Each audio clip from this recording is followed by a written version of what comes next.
Hello, I'm in a 2006 Volvo XC90 and I'm going to show you how to pop open your hood.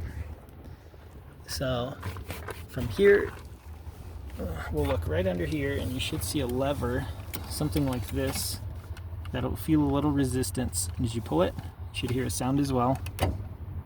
That was the hood release opening.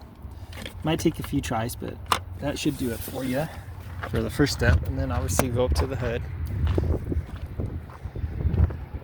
And then typically right around the middle, you'll find a lever of some sort you have to pull. In this case, it looks like it's right here. Zoom out a little bit. So I'm pushing up. And then it's got these lifters that'll keep it. Ideally, this one looks like they're round, but they should keep it up for you so you don't get bonked on the head. Pulled out. You can see up here. If you're having issues, most likely this is the part that's having an issue. Maybe some debris cleaned out of here or some more grease. And that's just hooking onto this. I think I hope this was helpful and hope you have a wonderful day.